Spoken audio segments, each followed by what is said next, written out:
خبر مفجع وحزين على كل الجماهير المصرية اللي صحيت على خبر صادم، وهو وفاة لاعب مودرن فيوتشر أحمد رفعت اللي في 11 مارس الماضي كان تعرض لأزمة صحية وسقط على أرضية الميدان، بالتحديد في مباراة فيوتشر بالمسمى القديم أمام فريق الاتحاد السكندري بشكل مفاجئ. طبعا كان صادم للجميع وكل المشاهدين اللي كانت بتتفرج على هذه المباراة. كله توقع ان احمد رفعت بلع لسانه بالفعل، ولكن بعد طبعا ما تم اسعافه ونقله للمستشفى، محمد مصلحي رئيس الاتحاد السكندري قام بالواجب.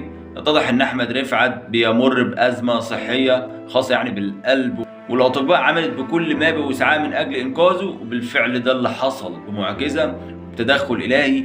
احمد رفعت بالفعل عاد من الموت، وكلنا عارفين ان هو كان ظاهر منذ 5 ايام 4 ايام مع الاعلامي ابراهيم فايق، وكلنا بكل تاكيد فرحنا بعودته مرة أخرى وإن هو تم شفائه على خير. واللاعب كان صرح إن هو يعني عايش بدعامة وما زال متأثر، وإن الأطباء بلغوه إن هو لسه مش بشكل نهائي هيقدر يعود للملاعب مرة أخرى ولا لأ. وكان صرح أيضا إن هو كان هيمضي للنادي الأهلي أو كان شبه مضى للنادي الأهلي في الموسم الماضي. كان نفسه يرتدي ويمثل قميص النادي الأهلي زي ما مثل نادي الزمالك ولعب لنادي الزمالك في فترة من الفترات ومثل المنتخب المصري، ولكن فشل انضمامه للنادي الأهلي بسبب يعني موضوع قانوني في العقد طبعا، وما حصلش نصيب. احمد رفعت صاحب الهدف النادر اللي ممكن ما تشوفوش كتير في ملاعب كرة القدم منذ اليوم اللي انت فكرت فيه تشاهد كرة القدم لغاية اليوم الاخير. يعني سجل هدف بطريقة خرافية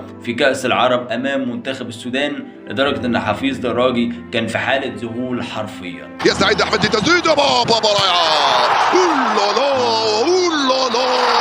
كرة ثابتة على مرتين بطريقة خرافية ممكن ما بتكررش كتير، ممكن ما بنشوفهاش كتير اصلا في ملاعب كرة القدم. كان لاعب موهوب وينج ليفت زي ما بيقول الكتاب، وكان على بعد خطوة انه يرتدي قميص النادي الاهلي، وكروش كان معجب بيه بشكل كبير جدا، وكان خاض تجربة في الدوري الاماراتي، وكلنا عارفين ان هو كان بيلعب في فريق فيوتشر ولعب لكثير من الاندية المصرية وكذلك نادي الزمالك، وكان قاب قوسين يرتدي قميص النادي الاهلي، ولكن ما حصلش نصيب ومر بظروف صعبة للغاية علشان الشعب والجمهور المصري يقوم في 6 يوليو على خبر مفجع بشكل كبير جدا وصادم وحزين.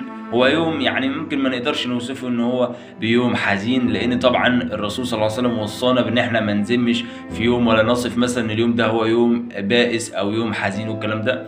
ممكن نزعل ولكن على فراق احمد رفعت، ولكن يعني ما نوصفش ان الدهر او الزمن او اليوم ده بان هو يوم مشؤوم او اي كلام من هذا القبيل. وفي النهايه انا لله وانا اليه راجعون، وان شاء الله يكون يعني صبره على مرضه وتحمله يكون في ميزان حسناته. وفي نهايه المطاف ما تنسوش تدعوا له بالرحمه والمغفره.